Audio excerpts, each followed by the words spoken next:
Olá, pessoal. O título desse vídeo de hoje, ele é bem provocativo, porque os estudos descritivos são os mais difíceis de fazer, né? Ele é provocativo porque normalmente se julga que o estudo descritivo é mais fácil, estudos analíticos que testam associações, comparam coisas, correlacionam, são mais complexos. Essa ideia é em grande parte questionável, e eu vou trazer aqui essa discussão. E veja que no título e na minha frase, nessa introdução, eu não estou falando em usar a ciência, nesse momento eu estou falando em fazer ciência. E, na verdade, a essência da medicina baseada em evidência é, na verdade, como fazer um processo de decisão utilizando ciência. Então, medicina baseada em evidência é para nós, profissionais, usuários da ciência, né? Mas esse ano eu vou evoluir essas nossas discussões para eventualmente algumas conversas sobre também fazer ciência. E isso faz parte de um planejamento de um lançamento de um segundo curso online nosso, que é o curso de inferência científica, que é bem diferente do curso de medicina baseada em evidência, mais aprofundado na epistemologia, ou seja, como investigar e como chegar a conclusões ontológicas a respeito de questões epidemiológicas, ou seja, questões de saúde, saúde individual e saúde pública. E já estamos preparando isso aí, eu acredito que vocês vão gostar. Tudo isso dentro do escopo do apoio da Fundação Maria Emília, que é uma fundação que apoia a educação e ciência ah, em questões relacionadas à saúde. É uma nova parceria que também está nos potencializando esse ano em relação a esse nosso programa de medicina baseada em evidências. Vamos conversar sobre isso, né? Estudos descritivos. Coitados, estudos descritivos às vezes eles são tidos como estudos assim menos importantes, né? Bem, eu vou começar justificando porque eles não são menos importantes. Mas a verdadeira conversa aqui não é nem da importância, é da questão da complexidade de estudos descritivos. Eles são complexos também. Mas em relação à importância, esse é o argumento que é sempre feito, que estudos descritivos nos permitem detectar problemas, detectar carga de doença na população ou expectativa de incidência de doença, o que gera um planejamento preventivo, um planejamento da estrutura de um serviço de saúde, né? Eles trazem os estudos descritivos novas perspectivas, novas formas de pensar a respeito de uma determinada questão, porque a gente vê novas consequências de determinadas situações, né? A gente vê heterogeneidade às vezes heterogeneidade de prevalência, de incidência de doença, o que nos faz pensar de onde vem essa heterogeneidade, gerando inclusive hipóteses, às vezes hipóteses causais. Estudos descritivos também têm utilidade preditiva. Se eu descrevo a incidência de morte numa doença, de certa forma, eu estou predizendo de uma maneira média quando é a probabilidade de morte de uma pessoa que tem a doença, por exemplo. E muitas outras coisas, surveillance, né? Acompanhamento, detecção de efeitos adversos de determinadas intervenções que não são detectadas em estudos tradicionais, né? Ou surveillance de doenças infecciosas, monitoramento de doenças, de carga de doença na população, está aumentando, está diminuindo. Então é de grande importância, na verdade, tanto para a descrição da realidade, quanto para também gerar hipóteses causais e preditivas. Mas a conversa epistemológica aqui que nós vamos ter é mais da dificuldade de estudos descritivos. Eles são vistos, coitados, como estudos café com leite. Não, faça aqui esse estudo, depois você pensa em fazer o estudo analítico. Mas não é bem assim. É isso que eu quero discutir aqui. Como precisa de sofisticação para fazer um bom estudo descritivo, né? Estudo descritivo, lembrando a vocês, eles não está comparando grupos, eles não está necessariamente correlacionando A com B, portanto, eles não estão construindo modelos de predição multivariados, nem eles estão avaliando a acurácia de uma determinada informação, comparada a outra determinada informação, e também eles não estão estabelecendo relações causais. Mas os estudos descritivos, eles têm toda a complexidade dos que fazem isso, dos estudos analíticos. Com exceção de uma coisa que é efeito de confusão. Não pode ter efeito de confusão porque eu não estou comparando. Mas todos os outros problemas, problema de imprecisão, problema de viés de seleção imigratório, problema de viés de seleção imigratório, perda de segmento, problema de viés de informação daquela variável principal que está sendo descrita, problema analítico. Todos esses problemas existem. Inconsistência da variável que está sendo medida. Inconsistência significa que você está avaliando aquela variável na intenção de representar um construto, mas aquele construto é questionável, não é tão homogêneo em relação àquela variável. Todas essas questões que existem em estudos analíticos, existem em estudos descritivos, com exceção de efeito de confusão, que eu não estou comparando. E aí vem a questão que justifica porque eu escrevi no título que eles são mais complexos, na verdade, os descritivos, são mais difíceis.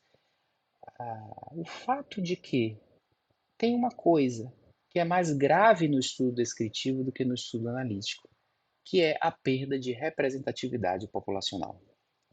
Enquanto o estudo analítico ele é, em boa parte das vezes, generalizável para outras populações, mesmo que não representem aquelas populações, o estudo descritivo não é generalizável. Ele precisa ter representatividade. Por quê? O estudo descritivo não está falando de a relação da variável A com B, ele está falando da população em si, como é a variável A na população e como é essa variável nessa população pode ser diferente como é a outra, enquanto a relação entre A e B tende a ser mais homogênea em diferentes populações. Então, eu não posso descrever a mortalidade de uma doença numa determinada comunidade e aplicar essa mortalidade em outra comunidade. Eu não posso descrever a incidência ou a prevalência de uma doença em um país, no Japão, e aplicar a prevalência dessa doença no Brasil ou num país da África. É diferente por muitas circunstâncias. Então é essencial a representatividade, o que não é tão essencial em estudos que estão mais focados na comparação do exposto e não exposto, do que em si na caracterização da população. Aí a questão vem, isso que eu estou chamando de essencial, que é representatividade, é muito difícil e complexo de conseguir. Você conseguir uma população do estudo que seja realmente representativa da população alvo da sua pesquisa precisa muita sofisticação.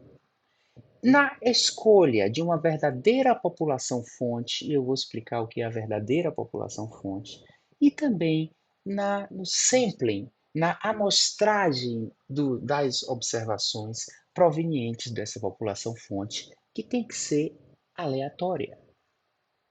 E isso é difícil. Primeira coisa, a escolha da população fonte. População fonte não é um lugar que você vai tirar pessoas para estudar. População fonte é uma verdadeira população, ok? Se eu disser assim, vou aqui pegar a minha população fonte para fazer esse estudo aqui, são pessoas que estão na primeira classe de um voo de São Paulo para Miami. É uma população? Não é. É um lugar que você está tirando. Aquelas pessoas ali, elas não representam população nenhuma. Isso não é população. Quando a gente fala população fonte, elas não representam nem a população de gente rica. Nem isso. Elas não significam nada. Eu estou fazendo essa coisa em uma primeira classe de um avião, poderia ser a classe executiva ou a classe econômica, ou poderia ser um barco, ou poderia ser um ônibus. Um ônibus, vamos dizer, um ônibus no Brasil, porque quem usa, infelizmente, né? Transporte público seria muito melhor se toda a população usasse, mas quem usa o transporte público são as pessoas menos favorecidas. O ônibus, ele representa. Eu vou tirar a população aqui de ônibus, que é mais fácil. Eu chego lá no ônibus, está andando o ônibus e vou fazer aí uma glicemia das pessoas. É população fonte isso? Não. Porque eu não sei aquele ônibus que população ele está representando. A não ser que fosse todo mundo de um bairro está vindo naquele ônibus. Aí ele. Ou então aquele ônibus é uma amostra aleatória de um bairro. Eu posso falar daquele bairro. Entendeu? Então a ideia principal é se você está no. Agora vamos sair de ônibus, de avião, de barco, vamos pensar na situação clara.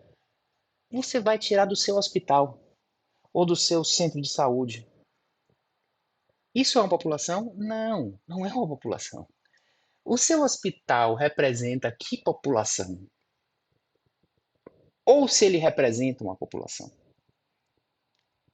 Porque pode ser que daquela população ali daquela cidade, os casos mais graves estão indo para esse hospital. Então ele também pode não representar a população, ok? Então essa é a importância do estudo descritivo. Quando a gente fala da população fonte onde serão tirados os indivíduos para a sua população do estudo, ela tem que ser algo chamado, preste atenção nesse nome, base populacional. População de base. Então eu tenho que de fato escolher alguma situação que represente uma população verdadeira. Porque aí eu vou poder falar da descrição em uma população. Eu não vou entrar nesses detalhes, mas você já percebe que isso não é tão fácil. Precisa de técnicas. Quando você tem um estudo caso-controle, você tem que tirar os casos de controle de alguma situação que tenha base populacional. Senão aquela comparação caso-controle não é válida. Ok? Também o estudo de coorte. Eles não estão, eu vou fazer um estudo de coorte aqui que eu vou tirar a gente do Facebook e sortear lá. Não é, está representando que população? Não sei. Então, do ponto de vista descritivo, isso é muito importante. Ok? Segundo, você tem lá a população fonte e o recrutamento daqueles indivíduos ele precisa ser aleatório. Não as pessoas que eu quero, ou as pessoas que têm mais interesse, porque aí gera viés de seleção. E mesmo, gente, que eu faça um recrutamento aleatório, que eu sorteie as pessoas, eu estou sorteando as pessoas para convidar elas. Mas ao convidar, quem aceita pode ser diferente do que não aceita. Viés de seleção do voluntário. Então a gente tem que tentar minimizar isso também. A gente não pode obrigar todo mundo a participar, mas minimizar. Usar técnicas de sensibilidade que avaliam se houve muito viés de seleção nessa situação. Agora veja que coisa grave. Eu quero descrever a prevalência de uma doença. E quem aceita mais entrar no estudo é quem tem suspeita da doença. É claro que eu vou superestimar a prevalência da doença. Ou eu estou estimando a prevalência de um problema. Veja, eu estou estimando a prevalência de calcificação de válvula aórtica em pessoas que vão fazer ecocardiograma no meu hospital. Pode ser que as pessoas estejam indo fazer ecocardiograma porque eles têm mais sopro na válvula aórtica. Eu superestimo a população. Então, veja que, não, minha população fonte é meu serviço de imagem. Totalmente enviesado em relação a descrever qualquer coisa. Tem também viés de seleção se o estudo for analítico, ok? Mas veja que é complexo para você escolher essa população fonte. E depois de ter a fonte, você ainda tem que ter o sorteio, e o sorteio tem que ter uma aceitabilidade boa, ou pelo menos aleatória dessas pessoas. Ok, é de coorte, que maravilha que eu sou de coorte. Porque eu acompanho, o sou de coorte tem uma grande limitação. Perde segmento. E a perda de segmento não é aleatória necessariamente. Ok? Então, veja, tem as heurísticas, estudo de coorte é sempre o melhor caso controle, ou então o estudo descritivo é mais simples. E a maior heurística que eu vejo no nosso meio acadêmico é dizer assim, essa frase já ouvi umas 300 vezes, e vocês também já ouviram. É assim, não, no seu mestrado faz o estudo descritivo, deixe para fazer o analítico no doutorado. Nem sei se a pessoa quer fazer o doutorado, mas já as pessoas usam essa frase. Bem, a minha resposta para isso é: eu acho que é melhor deixar o estudo descritivo para o pós-doutorado. E essa é a provocação aqui que eu trago. Nós não podemos ficar no bom senso achando que ele é suficiente para que a gente faça estudos, a gente tem que se aprofundar nessas nuances que em 15 minutos eu resumi aqui de uma maneira superficial, mas só para provocar o quanto a gente precisa estudar e entender que estudo descritivo tem viés de seleção, perda de segmento, viés de informação, inconsistência da variável e também tem imprecisão de nossas estimativas. Até o próximo vídeo.